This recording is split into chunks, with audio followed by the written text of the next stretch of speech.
Doctor জাকিরের জন্য। Doctor Naik, আপনি বললেন যে কোরআন শরীফে নাকি কোথাও কোনো ভুল নেই। আমি কোরআনে 20টারও বেশি ভুল দেখতে পাচ্ছি, সেটা আরবি ব্যাকরণে।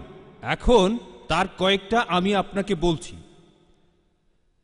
ইন্নাল্লাযীনা আমানু ওয়াল্লাযীনা হাদু ওয়াস-সাবিউন, এটা আছে সূরা বাকারায় আর সূরা হাজে। ইন্নাল্লাযীনা আমানু ওয়াল্লাযীনা হাদু ওয়াস-সাবিউন, এখানে কোনটা ঠিক, সাবিউন নাকি সাবিউন? 1 নম্বর।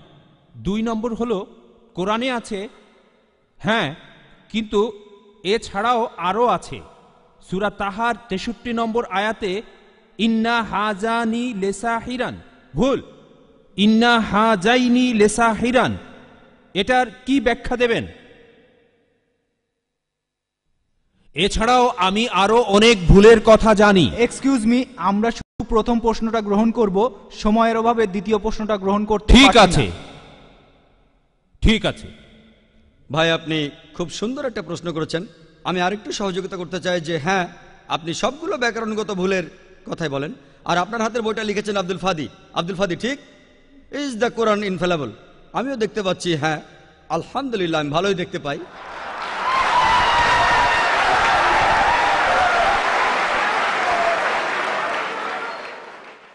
আমি এই 20টা ভুলের সবগুলোর উত্তর দেব, কারণ আমি বইটা পড়েছি।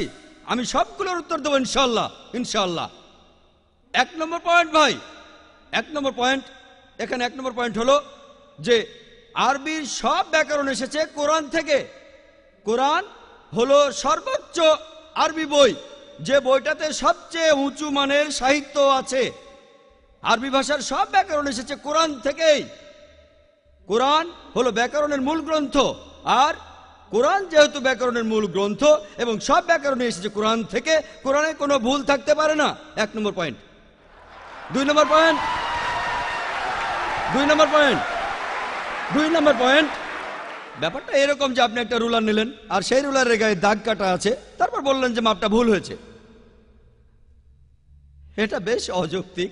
2 নম্বর পয়েন্ট, আরবে বিভিন্ন আলাদা আলাদা গোত্রে, আপনি যদি আরবি জানেন, আর ডক্টর উইলিয়াম ক্যাম্বেল আমার সাথে একমত হবেন যে আরবের গোত্রগুলোর মধ্যে ব্যাকরণ মাঝে মধ্যে বদলে যায়। কিছু কিছু আরবীয় গোত্রে যে শব্দটা স্ত্রীবাচক, অন্য আরেক গোত্রে সেটাই পুরুষবাচক।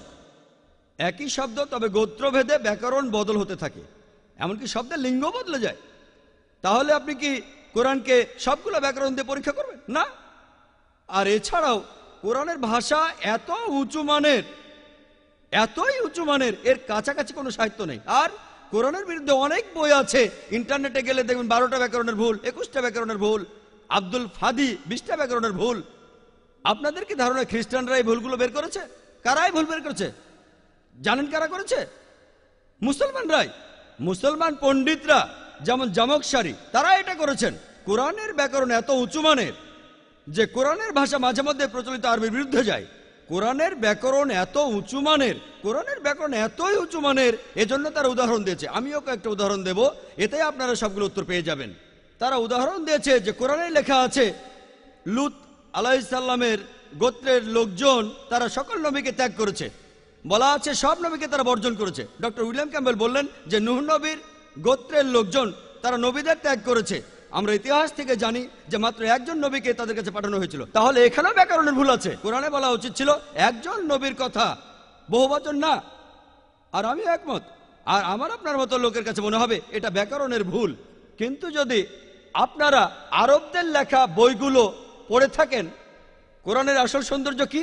সৌন্দর্যটা হলো কোরআনে কেন একজন নবীর কথা না বলে নবীদের কথা বলা হয়েছে। আপনারা জানেন কেন? কারণ আমরা জানি যে সব নবীদের হেদায়েতের বাণী মূলত একটাই, যে ঈশ্বর একজনই, তাওহীদের বাণী, আল্লাহ সুবহানাহু ওয়া তাআলার বাণী। লূত আলাইহিস সালামের লোকজন এবং নূহ আলাইহিস সালামের লোকজন তাদের নবীকে ত্যাগ করেছিল, আর পরোক্ষভাবে নিজেদের নবীকে ত্যাগ করে তারা সব নবীদেরই ত্যাগ করেছিল।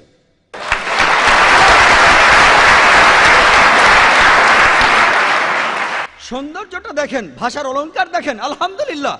আপনার মনে হতে পারে এটা ব্যাকরণের ভুল, কিন্তু এটা ভুল নয়। একইভাবে নূর সারোয়ার নামে একজন বলেছেন যে কোরআন বলছে কুনফা ইয়া কুন, হ বললে হয়ে যায়। এটা নাকি হবে কুনফা কানা, হ বললে হয়ে যেত। হ্যাঁ, আরবির পাস্ট টেন্সে কুনফা কানা, কুন ফায়াকুন নয়। কিন্তু কুন ফায়াকুন আরো উঁচু মানের।